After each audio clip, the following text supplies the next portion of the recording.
வணக்கம். அரையாண்டு தேர்வு முடிஞ்சு பள்ளி குழந்தைகள் எல்லாருக்கும் 23ஆம் தேதி, அதாவது இன்னையில இருந்து எல்லா குழந்தைகளுக்கும் நியூ இயர் வரைக்குமே லீவ் விட்டுருக்காங்க. சரி, இந்த விடுமுறை நாட்கள் அறிவிச்ச அரசாங்கம் இப்போ ஒரு அதிர்ச்சியான தகவலையும் குழந்தைகளுக்கு அறிவிச்சிருக்காங்க. அது என்ன அப்படிங்கிறது தான் நம்ம இந்த தொகுப்புல பார்க்க போறோம். நம்ம ஸ்கூல் படிக்கும்போது 1ஆவதுல இருந்து 8ஆவது வரைக்குமே எல்லா குழந்தைகளுக்குமே ஆல் பாஸ் அப்படிங்கிற மாதிரியான ஒரு சட்டம் இருந்தது.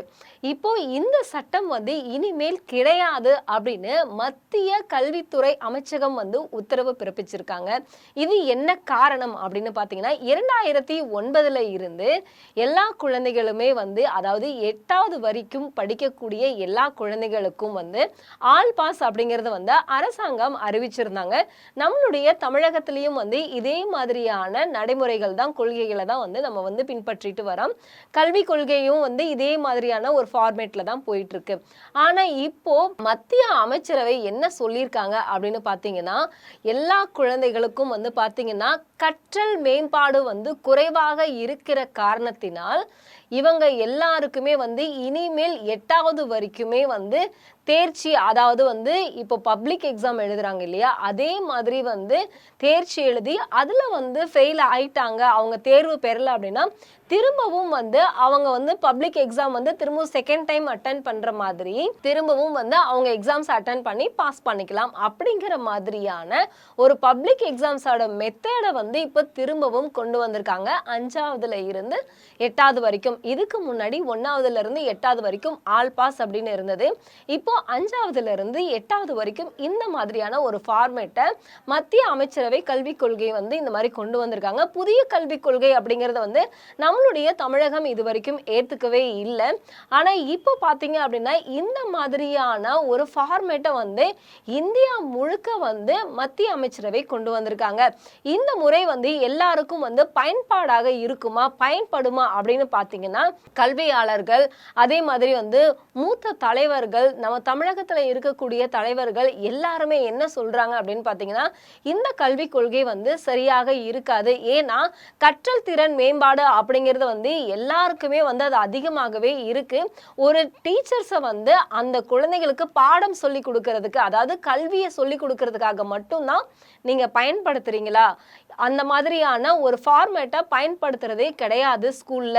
என்ன காரணம் அப்படின்னா, அவங்களுக்கு பாடம் சொல்லி கொடுக்கறதையும் தாண்டி மற்ற வேலைகளை எல்லாமே டீச்சர்ஸ்க்கு நீங்க கொடுக்குறீங்க.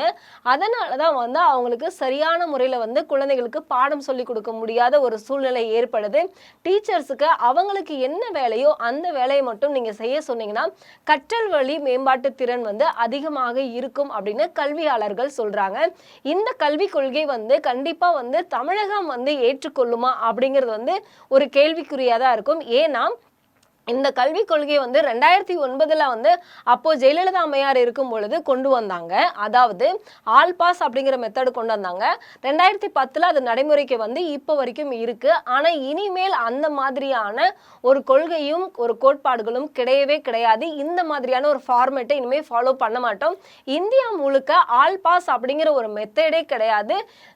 ரிப்பீட் எக்ஸாம்ஸ் எழுதி அந்த மாதிரி பாஸ் பண்றவங்க தான் செகண்ட், அதாவது இப்போ 8th எக்ஸாம்ஸ் எழுதுறாங்க அப்படின்னா அவங்க பாஸ் பண்ணிட்டாங்கன்னா 9th போலாம், இல்லைன்னா 10th பப்ளிக் எக்ஸாம் எழுதுற மாதிரி, 12th பப்ளிக் எக்ஸாம் எழுதுற மாதிரி செகண்ட் டேர்ம் எக்ஸாம்ஸை அவங்க எழுதி அதுல பாஸ் ஆனா மட்டும்தான் அவங்க 9th 10th அந்த மாதிரி போக முடியும். அப்படிங்கிற மாதிரியான ஒரு மெத்தடை இப்போ கொண்டு வந்திருக்காங்க.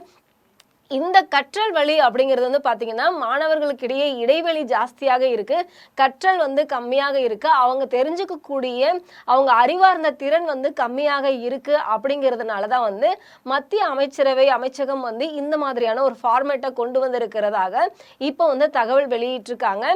இந்த முறைதான் இனிமே பின்பற்றப்படும் அப்படின்னு சொல்லியிருக்காங்க. ஆனா இன்னும் எந்த மாநிலத்திலையுமே அவங்களுக்கு இது ஓகேவா அப்படிங்கிற மாதிரியான ஒரு விஷயத்தை கேட்கவே இல்லை. தமிழகம் இதற்கு ஒத்துக்குமா அப்படிங்கிறது கேள்விக்குறியாக தான் இருக்கு. இன்னும் நம்மளுடைய மாநிலத்துல இருந்து எந்த மாதிரியான தகவல்களும் எதிர்ப்புக்கான தகவல்களும் இப்போ வரைக்குமே வரல. இதுக்கு மேலதான் தெரியும். ஏன்னா மாணவர்கள் இதுக்கு முன்னாடி இருந்த மாதிரியே ஆல் பாஸ் அப்படிங்கிற கொள்கையை ஃபாலோ பண்ணுவாங்களா, மத்திய அமைச்சகம் கொண்டு வந்த மாதிரியான ஆல் பாஸ் இல்லாம இப்போ புதிய கல்விக் கொள்கை மாதிரி கொண்டு வந்தாங்க இல்லையா, அந்த ஃபார்மேட்டை ஃபாலோ பண்ணுவாங்களா அப்படிங்கிறது வந்து இனி வரும் காலங்களில் தான் வந்து தெரிய வரும். இதற்கு மாணவர்கள் மாணவிகள் நீங்க இந்த ஃபார்மேட் ஓகேவா, இது சரியானதாக இருக்கா அப்படிங்கறத வந்து நீங்க என்ன நினைக்கிறீங்கன்னு மறக்காம கமெண்ட் செக்ஷன்ல கமெண்ட் பண்ணிடுங்க.